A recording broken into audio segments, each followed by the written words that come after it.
Hi guys, I am going to do a changing video with Shawn. I know this is kind of a weird angle, but it's what's working for now.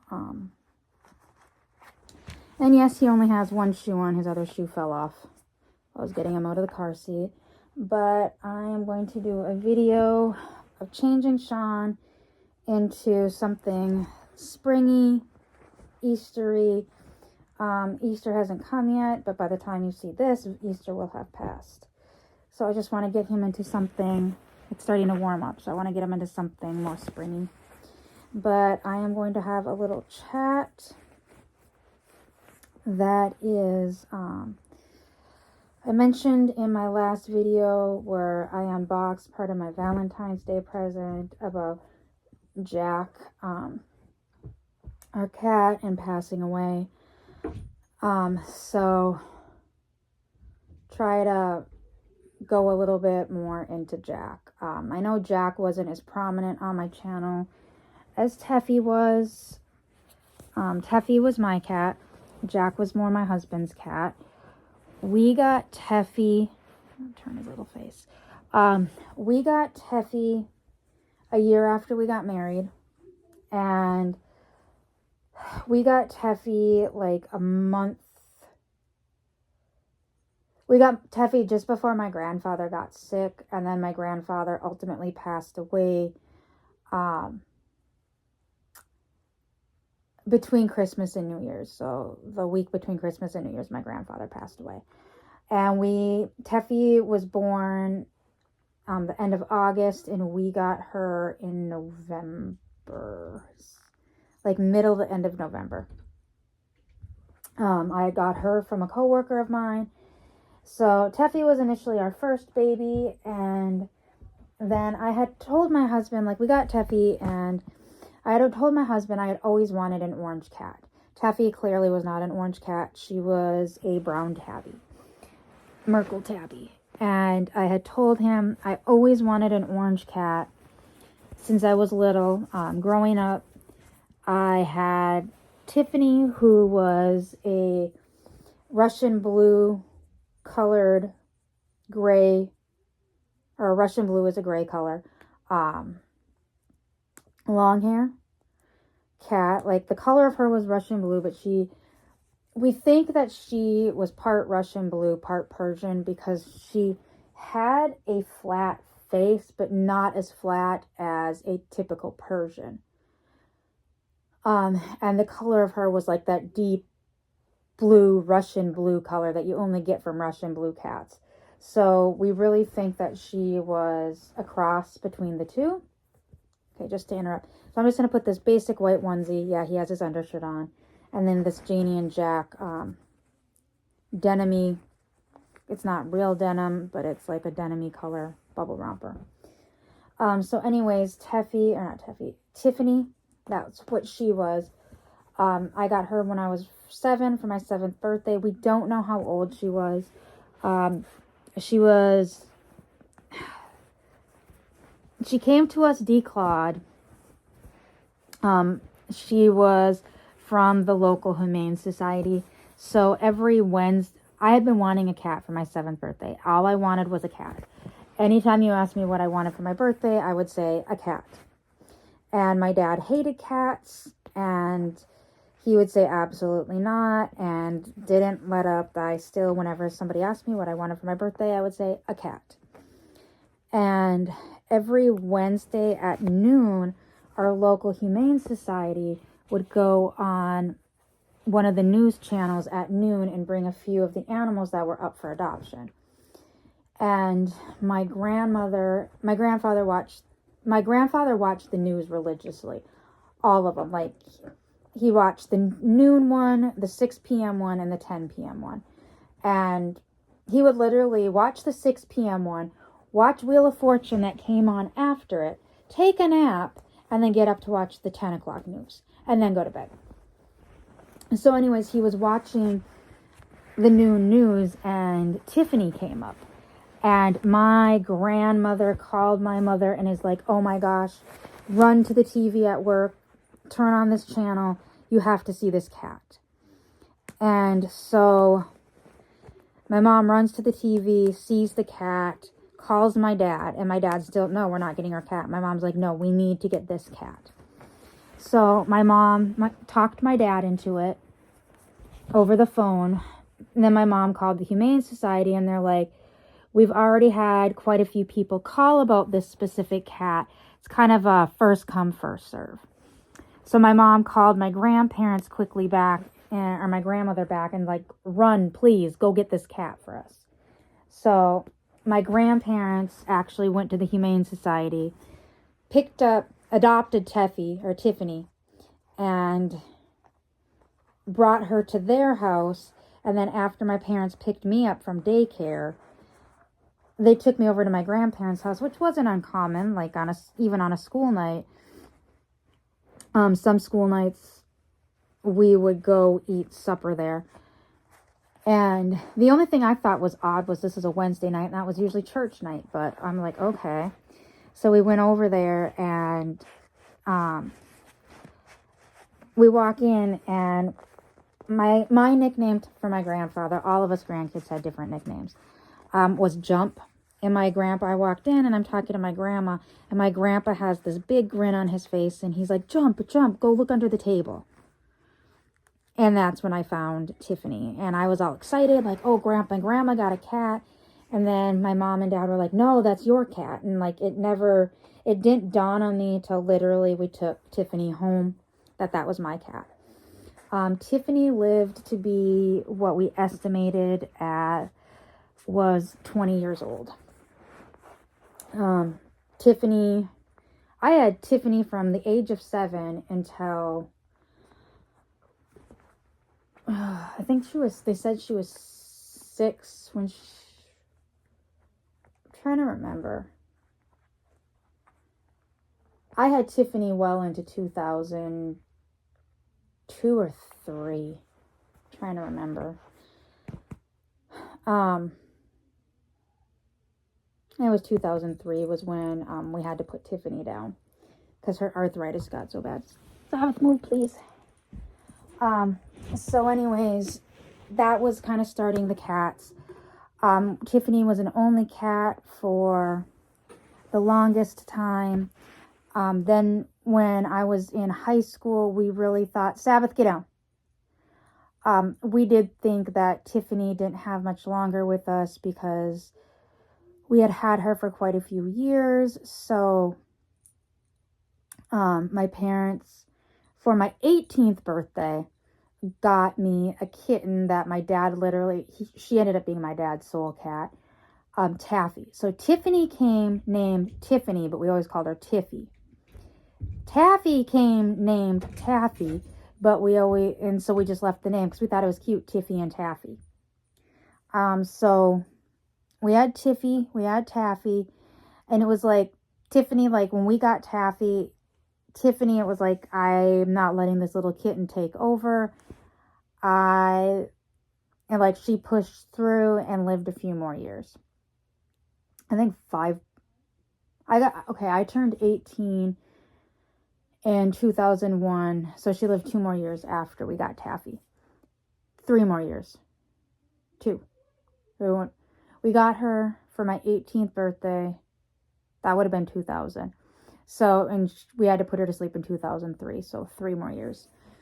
So we got Taffy, and Taffy came from an animal orphanage. It was a lady who people would bring orphaned cats to. So like if mom was a barn cat and something happened, or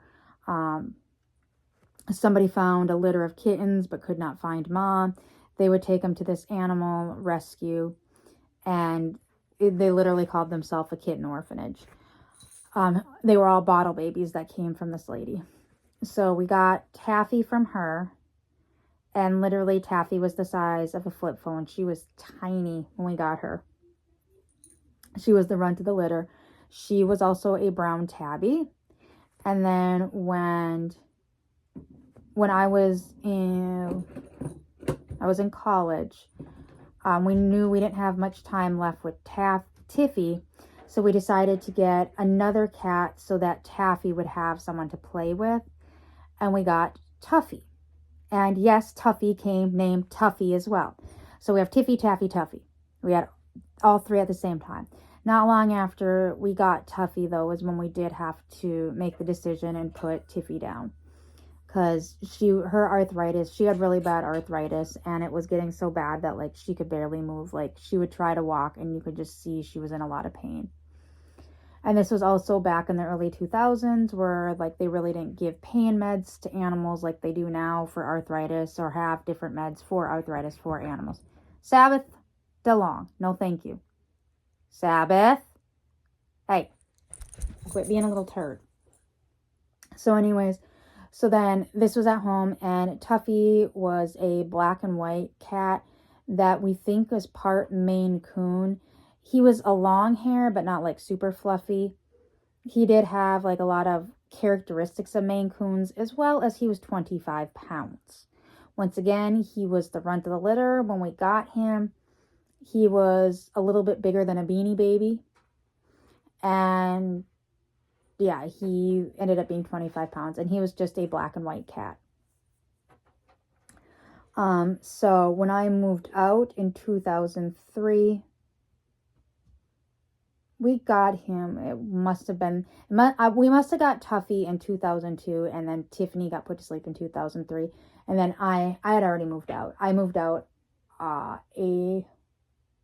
August 2003 was, I think, when I moved out of my parents' house. So I left Taffy and Tuffy there because the place that my husband, my fiance at that time, and I, now husband, were renting did not allow animals. So I just left him at home. Like I said, Taffy ended up becoming my dad's soul cat, and Tuffy kind of took to my mom, even though both cats were supposed to be my cat. So my husband and I get married in 2004. And then in 2005, while at work, they had this thing. It was similar to Craigslist, and it was just for my job. So I worked for a big hospital clinic system, and they had like a classified section. So you could list things for sale, you could buy things, you could list things you were looking for. And one day, every day I'd log in and see what was up or what anybody was selling. Because I had started into my adult dog collecting journey. And in my adult dog collecting journey, I was purchasing things from this site for pretty cheap. I was getting clothes for my dolls. I got a couple of strollers on there for free. I think I got a car seat on there for like $5, like super cheap. So I'd always go check these classifieds to see what was for sale. And somebody that worked for the corporation had listed 10 kittens he was giving away. And it wasn't just that. He was giving this 10 kittens away. All of them had their first sets of shots, as well as he was spay and neutering them at his cost. So all I had to do was promise that we would take and vet her and love whichever kitten we took. And there was one particular kitten that caught my eye in this picture. And so I called my husband, and I'm like, hey, now mind you, rewind a little bit. About a week before, our rental company had sent a letter to everybody announcing that they were going to now start allowing us to have cats and small dogs under, I think it was 20 pounds we could have. We just had to pay a pet deposit. And we also had to, if we got a cat, we had to get their claws, them declawed. Now, growing up, like I had said, Tiffany already came declawed. Now, we got Tiffany in the early 90s. She came to us declawed. We got Taffy and Tuffy, and at first my parents had just gotten Taffy's front claws out, but then she started destroying things in the house with her back claws. So they had those ones removed, and I think Tuffy, they just got all of them done at once. So I didn't know any different at that time. The only thing I had known was cats without claws. or at least front claws, because Tiffany had her back claws. I did not know what I know now, put it that way. So I was okay thinking that, okay, we just need to get her front paws declawed and we're good to go. So my husband agreed, and I messaged the guy, and we set everything up that the kittens would be ready the following week and him and I would meet. So I was so excited. So that next week, I went and got everything we needed for her. I got a litter box. I got a carrier to carry her in, kitten food, cat toys, collars, like the whole 9 yards. And I took my grandparents shopping all the time. And so I was getting all this stuff while they were grocery shopping. And my grandfather started getting super excited about me getting a kitten as well. So he was just as excited about getting Teffy as I was about getting Teffy. So we meet the guy in a parking garage that was attached to the clinic that I worked at. And we just took Teffy, and he kept trying to talk us into her brother too. And my husband's like, unfortunately, no. We're just a one cat family, as well as the rental company that we were renting from said that we could only have one cat. So we get Teffy about a month after. Okay, so we get her at middle to end of November. After my grandfather passed away, so after the new year, I had to take her back to the guy. And then he took her somewhere to get spay, and then brought her back to us the next day. So then after that, we took her to our vet, and we got her front claws done because the rental company required it. We then went in to take all the paperwork in and submit everything to our rental company. So when we got her, we went and submitted that we got a cat, but she was too young to be spay, and she was too young to have any. She had all her shots. It's just she couldn't be spay yet, and she couldn't be declawed yet. So once she got spay, we waited a couple weeks, and then we got her front declaw. Well, when we took that in, the rental company was like, well, we said she needed to be declawed. And we're like, we did that. And they're like, no, we meant all. So we had to then go back and get her back paws done. I was not happy about that, but at this point, when my grandfather was still alive and he was sick, I lived near the nursing home he got put in. Like, I was 2 blocks away from the nursing home, and I went and visited him nightly, and I had to bring the cat with. Like, I have pictures of Teffy and my grandfather curled up together, sleeping in his bed at the nursing home. So I was kind of trauma bonded to her at that point. So my grandfather was like my second father to me. And she helped a lot with mourning the loss of my grandfather. So at that point, it was either get rid of her or get her back claws out, and I couldn't get rid of her. So we got the back claws out. That was early 2006. And then I kept telling my husband that I had always wanted an orange tabby. Now, this man that we got Teffy from, she was once again a brown tabby, and he didn't have any orange tabbies, because I did ask him that if he had any orange tabbies available, and he said no. And I had told my husband, I'm like, I always wanted an orange kitten. You know, when we get a place of our own, I want to get an orange kitten. Well, in May 2007, my husband comes home from work one day and said, you know how you said you've always wanted an orange kitten? And I go, yeah. And he goes, congratulations, it's a boy. And I'm like, huh? And he goes, a coworker of mine's cat just had a litter of kittens, and she needs to find homes for them. And they're all orange. Now, mind you, there was 4 male kittens and 1 female. At first I said the female, and then I changed my mind and went for the male.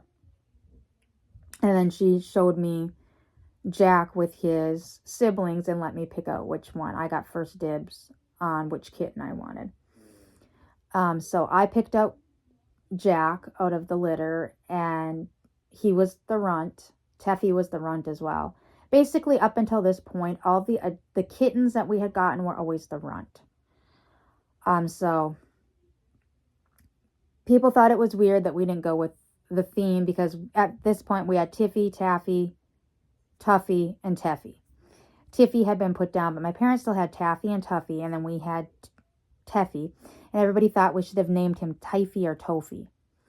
But we didn't. We named him Jack. I wanted to kind of name him Gizmo or Garfield, but I'm like, Garfield is too cliche for an orange cat.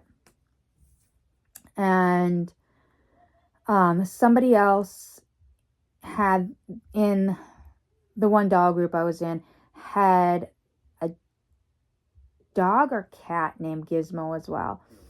And I had asked them and they never responded. And I'm like, okay, well, I guess I'm not going to name him Gizmo.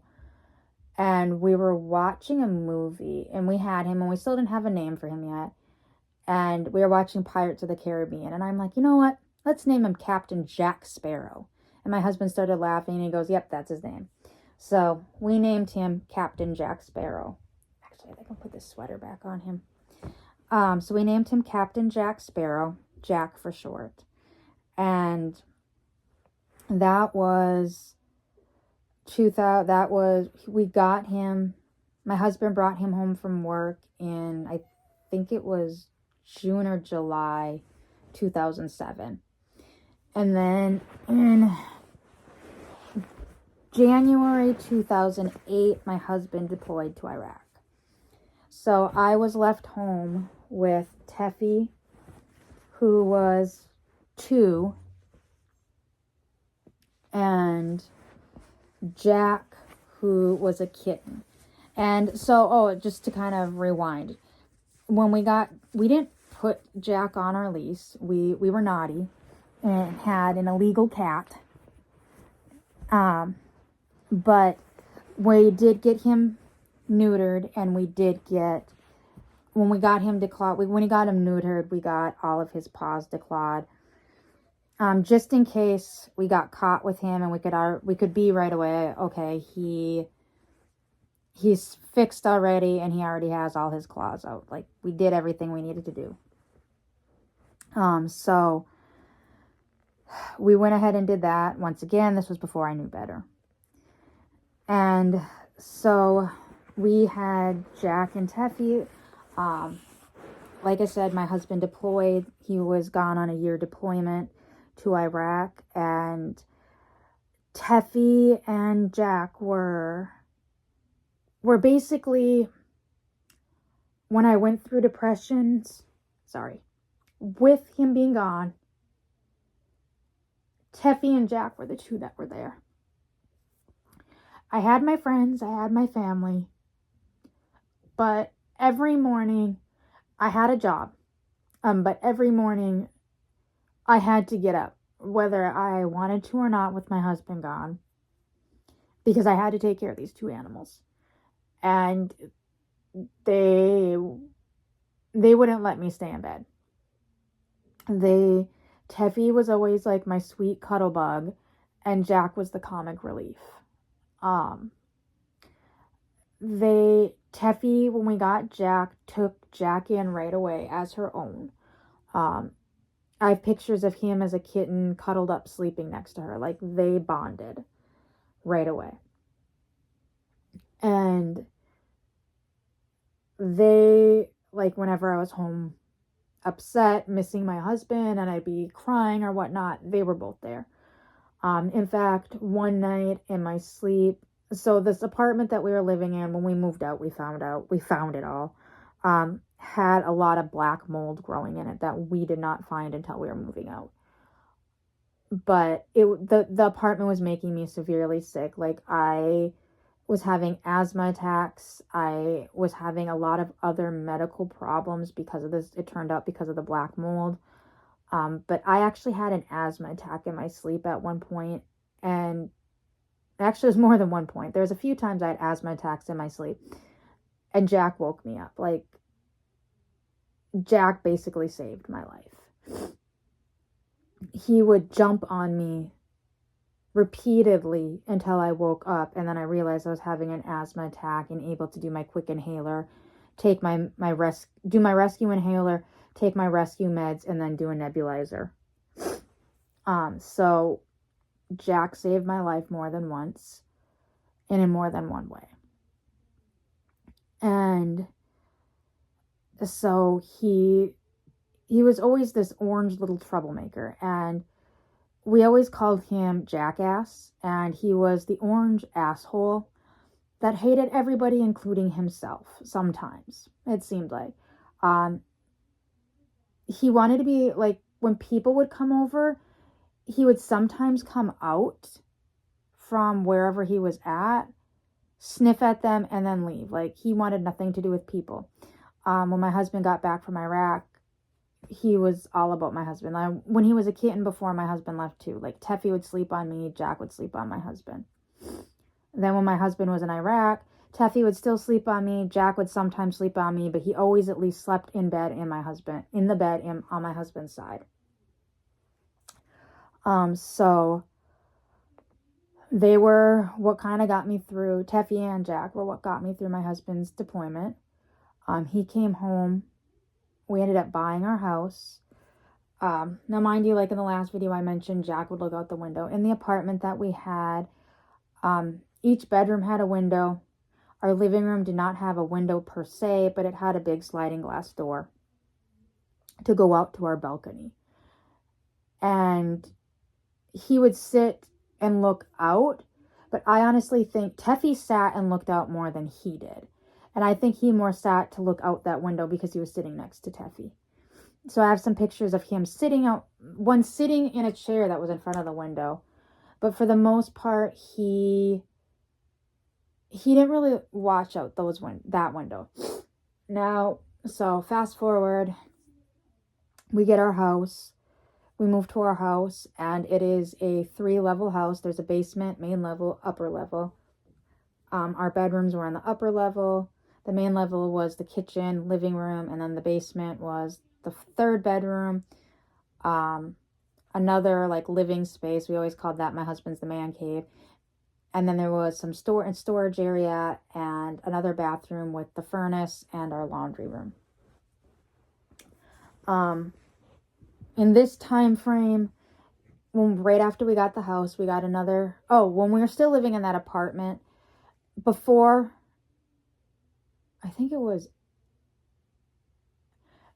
we got Jack, we actually had another cat, Tofi. That's why we didn't name him Tofi. My friend had a grooming business that she had a shop cat, but she was allergic to it. And when she closed the grooming business down, she needed some place for this cat to go. And my husband always loved Tofi, so we took Tofi.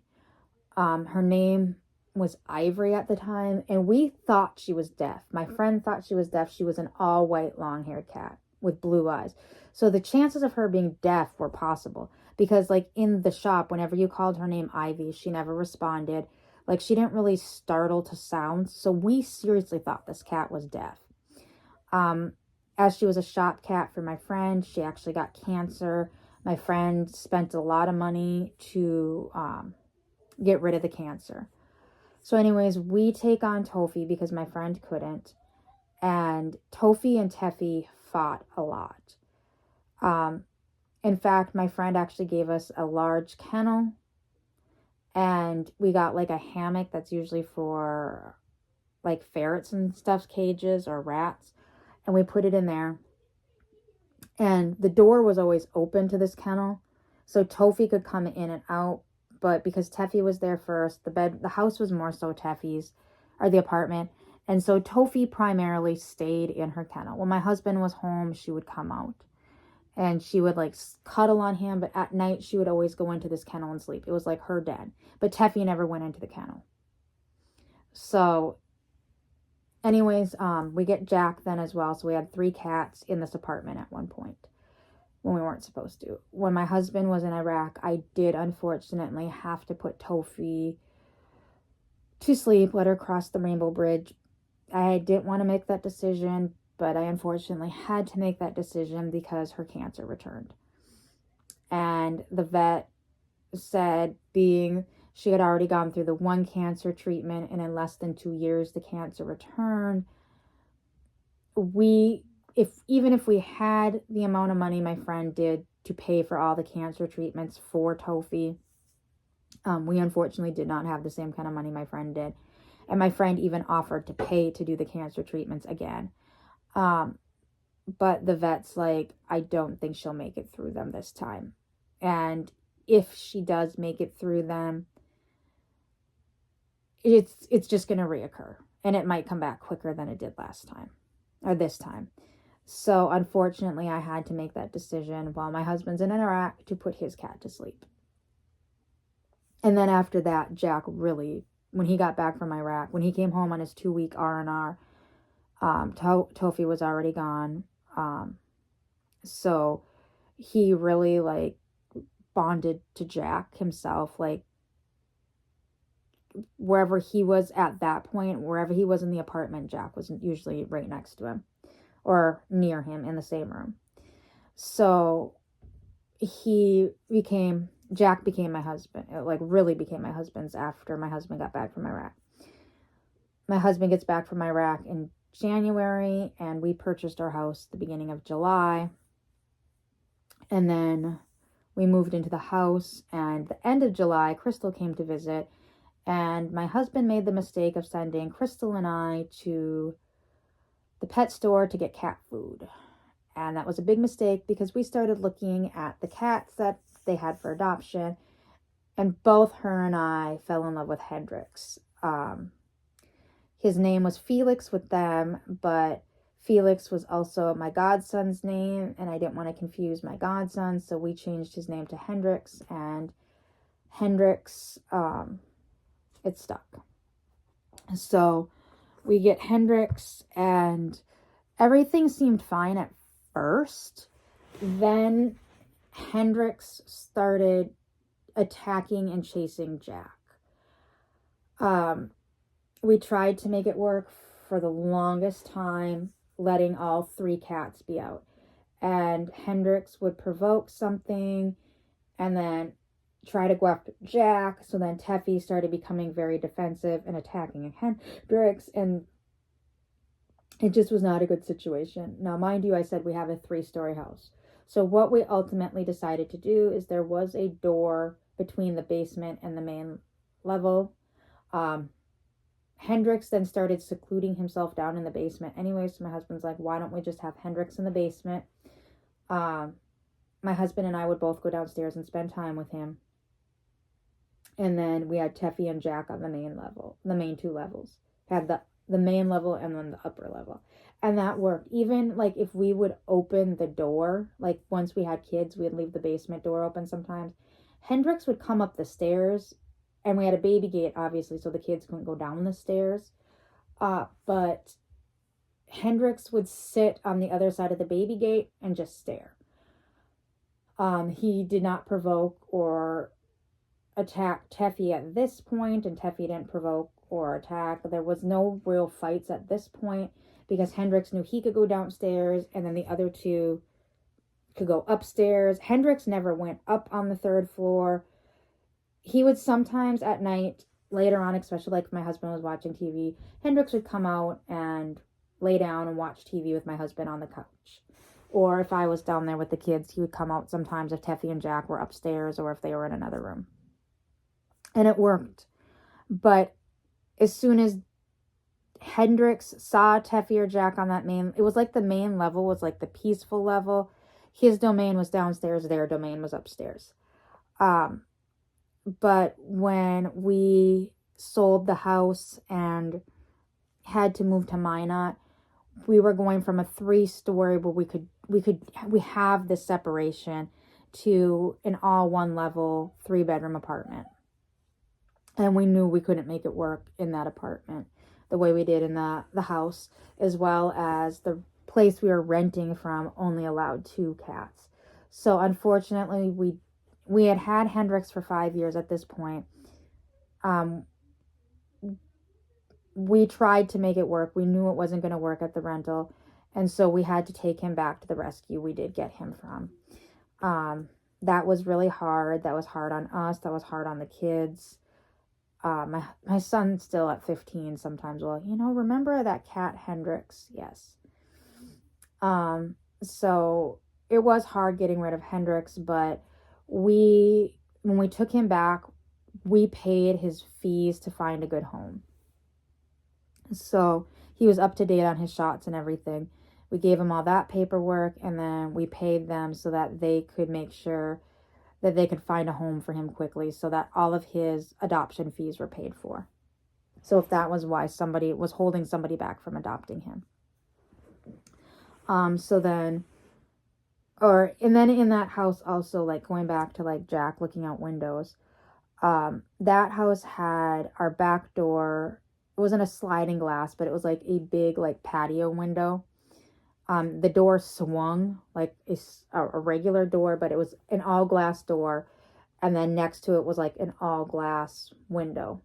And it was a big window, so it let in a lot of light. And there was a big window in the front of the house.